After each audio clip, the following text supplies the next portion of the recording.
Hey, this is Gary Crum. It's time for another shut-in sermon. I'm taking a picture of me in the mirror by my front door so that you get a look at my wonderful face, as old as it is. I'm going to walk out the front door now. That's the chair I usually sit in. Go through the glass door here. And there's a picture of my front porch floor. It's kind of worn. I'm going to talk about that today. And my banisters kind of need a painting too. I'm going to sit down on a little bench here and talk to you today. It's May 3rd, 2020, it's Sunday, and it's windy out, but it's very mild here today. I got my, I don't know if you can see my bird feeders on the driveway there. I'm trying to coax the birds to learn how it works. Got it full of seed. I spread some seed around it.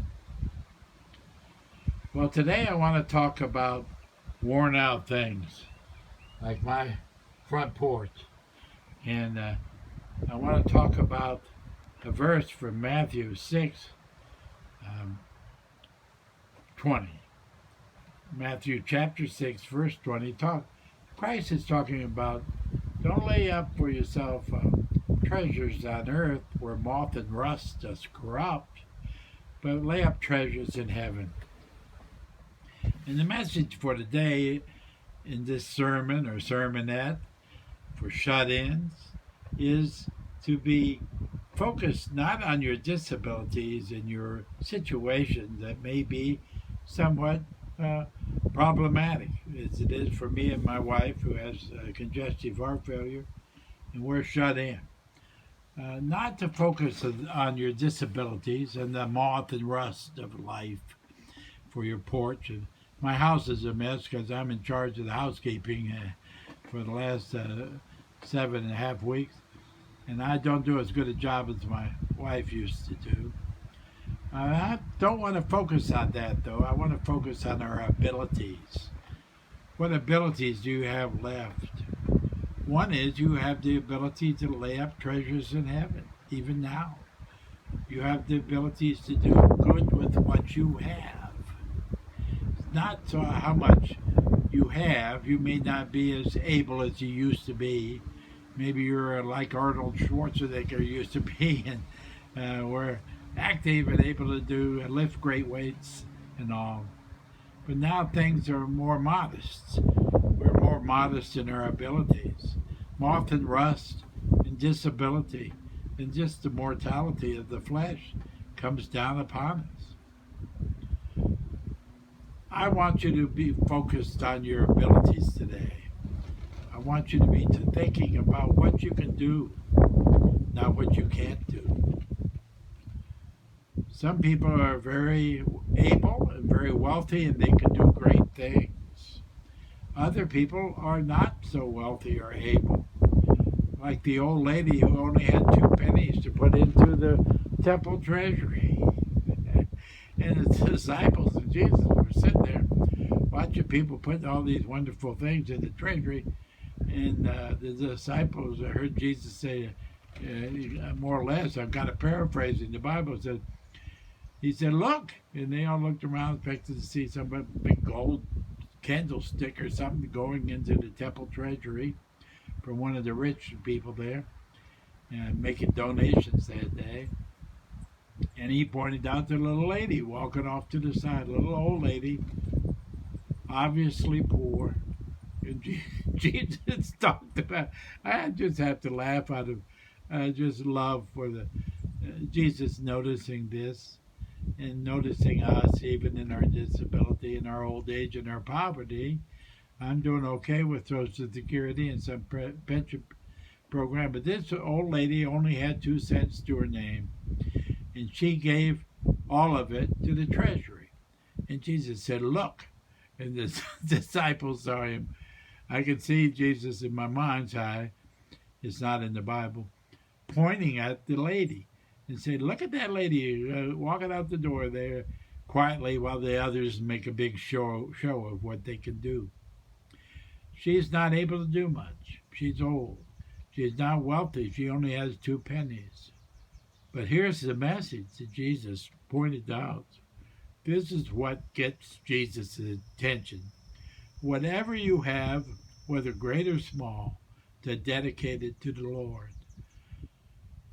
Dedicate it to the Lord. He said she gave all she had. She gave 100%. The percentage of your effort is one way of looking at how dedicated are you to the Lord. Do you give 10%? Do you give 20 or even 100% like the old woman with 2 mites, 2 pennies? Today I want you to give as much as you can to the Lord with what you got. You may be a shut-in, you may be disabled, you may be sheltering from the coronavirus, or you may be stuck in the house for other reasons. But you have some ability. You have some strength left. You have the desire to reach out to the people around you with the glories of the Lord and the fruits of the kingdom. I want you to do some homework for me today. Oh, no, I don't want to do homework. You say, I want you to do some homework. And it's this. I want you to pick up the phone today and call somebody that you haven't called for over a week. I don't want you to talk to one of your buddies you talk to every day. If you have such people, then you're blessed. But I want you to pick up somebody you haven't called for maybe a month or so. I want you to say, I've been thinking about you today, and I thought I'd just give you a call and see how you're doing. Maybe they've lost a loved one. Maybe they're shut in for some other reason than the virus or for the virus. Maybe they're disabled. I want you to pick up the phone and say, I'm just thinking about you today. Thought I'd give you a call and see how you're doing. And during your talk, bring around to God and how wonderful He is. And if the person is very antagonistic to God, you maybe would only make them mad about that. But sneak some God in there anyway. A good way to do that is to say, I'll be praying for you. I'll be praying for you. Or I have been praying. Better yet, I have been praying for you. This is the wonderful way to do some eternal homework.